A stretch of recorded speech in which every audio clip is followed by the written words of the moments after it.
इयत्ता 9वी, विषय हिंदी।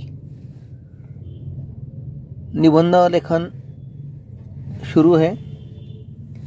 अभी आत्मकथनात्मक निबंध आपको आज पढ़ना है। आत्मकथन निबंध का ये नाम है पुस्तक की आत्मकथा। शुरू करेंगे।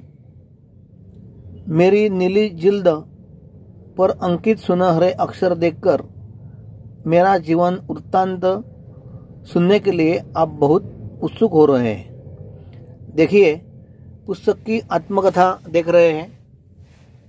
कोई किताब, पुस्तक, वस्तु,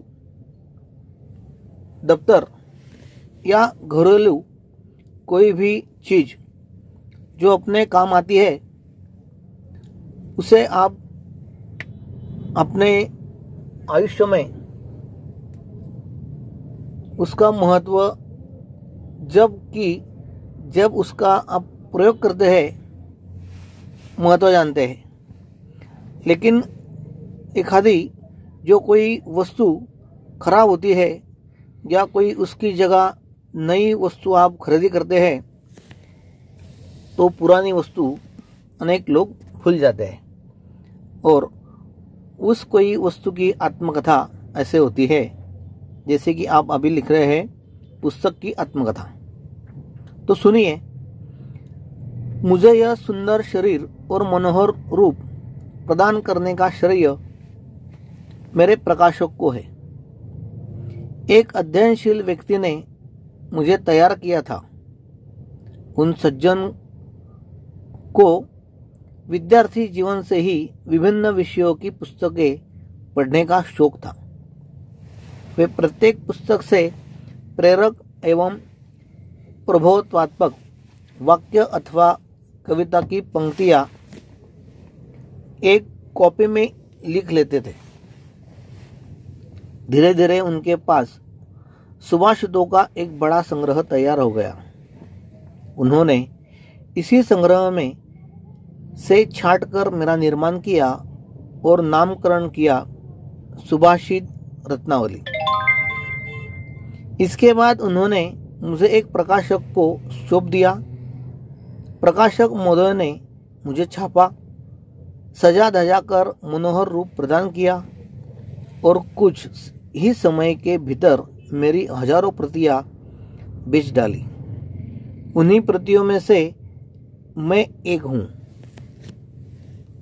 अगला परिच्छेद देखो। आपके पिताजी ने मेरा मनोहर रूप देखकर मुझे खरीदा था।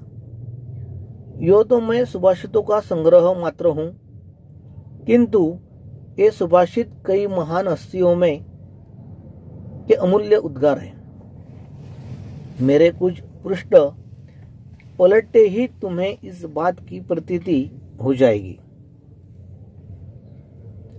जब लोग उद्विग्न या उदास होते हैं तब मुझे उठाकर मेरे पन्ने पलटने लगते हैं और फिर कोई प्रेरणादायक सुभाषित पढ़कर शक्ति और उत्साह से भर उठते हैं। अगला परिच्छेद। एक दिन मैं बड़ी मुसीबत में फंस गई थी।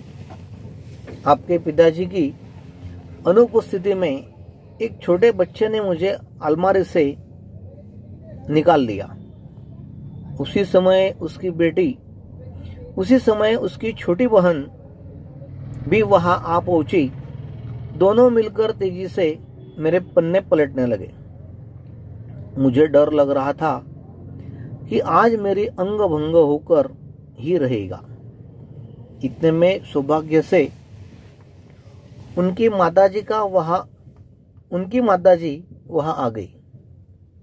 मेरी दुर्दशा होते देखकर उन्होंने उन दोनों को डांटा और मुझे उनके हाथों से लेकर फिर से अलमारी में रख दिया।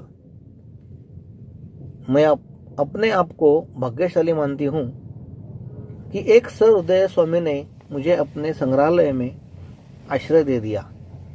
देखिए, इस तरह पुस्तक की एक आत्मकथा है कि अलग अलग वस्तु जो व्यवहार में लाते हैं तो वस्तु को भी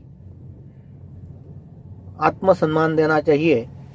इसी प्रकार आत्मकथनात्मक ऐसा निबंध है। आपको ऐसा निबंध लिखना है।